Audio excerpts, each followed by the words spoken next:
Hi, my beautiful lovelies. Welcome back to my memoirs and a fresh page from my diary. So, progress on the house. We managed to mud the third part of the wall. I didn't see it necessary to make a long video of that because you've seen that in part 1. So I wanted to make it as short as possible. We also managed to make a door of an iron sheet that we had. So we paid some fundis to construct the frame, which is what you're seeing there. Then they carried the frame to the house. Then we gave them this piece of iron sheets that they used to construct that door. We previously had a door, this one, the old one.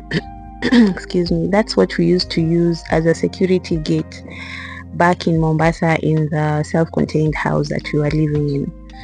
But it's very old. The wood frame is very weak. So we told ourselves, let us do a new door for the front part of the house.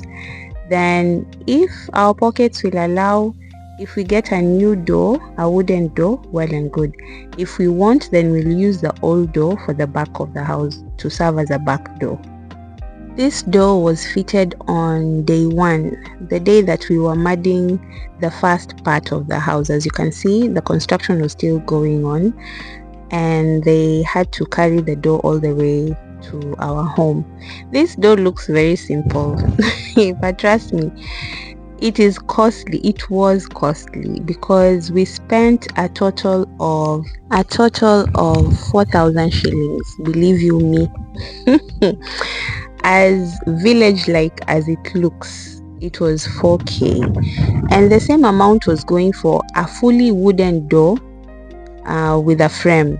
But the problem was we had to source it from Malindi, and it would have been more costly when it comes to the transport.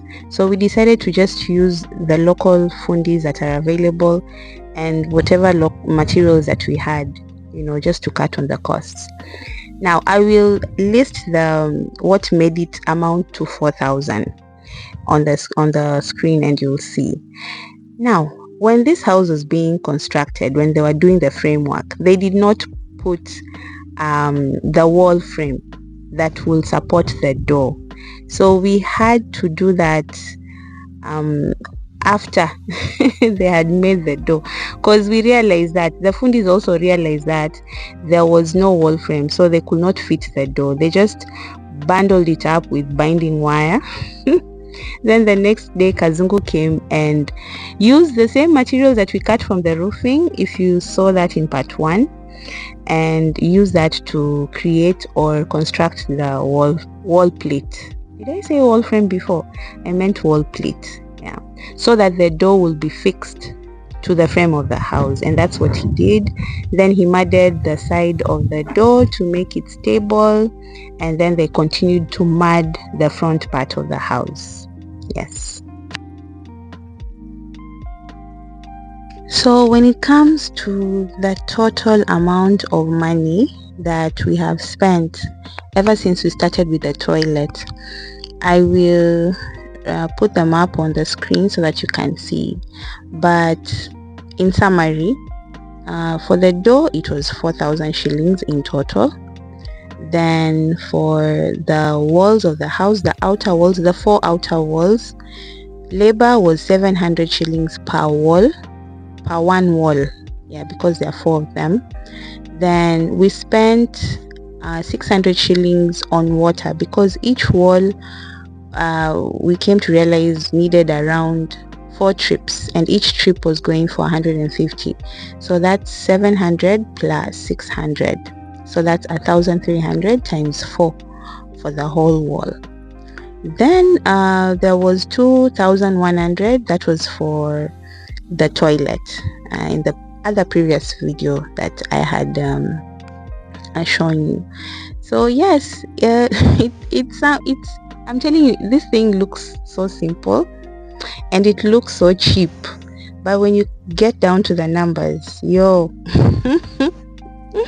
yani, you find yourself umetumia, you spent. But what shot this the total amount up was the water. We were really disappointed. And imagine, after we finished doing the whole house, water came back as usual to the vendor where we usually take the cheap water from, the 80 shillings per cheap water, which was so frustrating.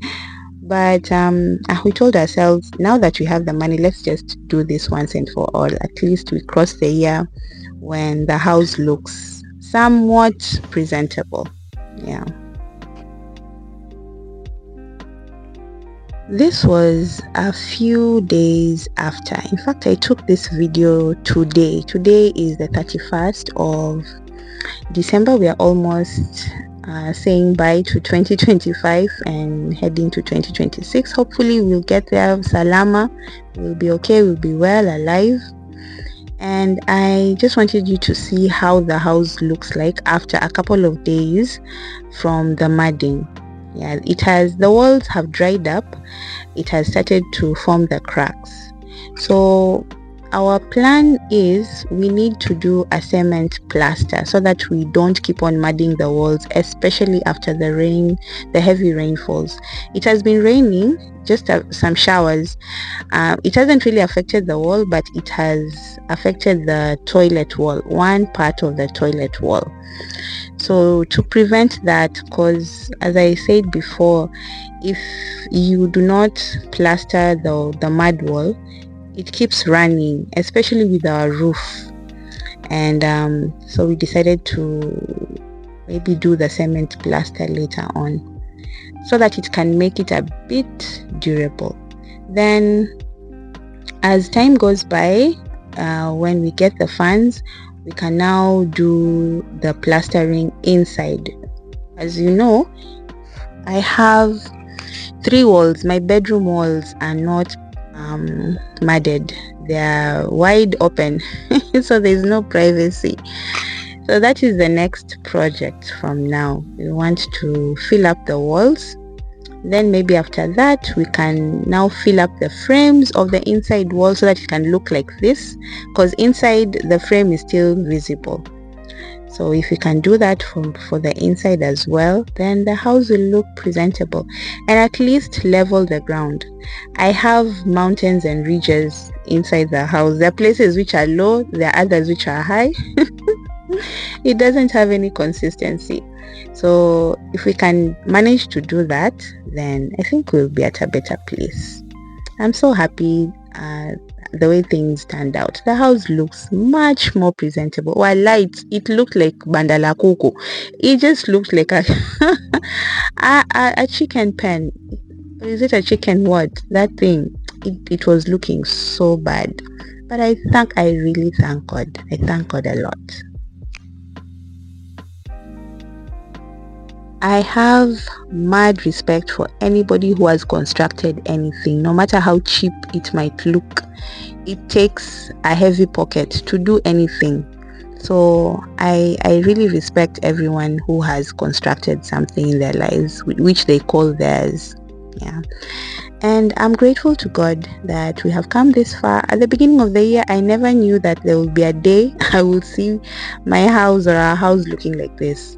So as we close the year, I really do thank God, and I pray that for all of us, our ways will be open. I pray that God blesses you as He has blessed me. Let Him bless us all, and let us be abundant, not just in wealth, but in happiness, in health, in love. Let us be abundant in that. And as we come to the end of the year, thank you so much, my beautiful lovelies, for being with me, and hope we have a good one. A very, very, very wonderful, abundant, lovely 2026 to all of us. With love, yours sincerely and truly, Mellow. Bye.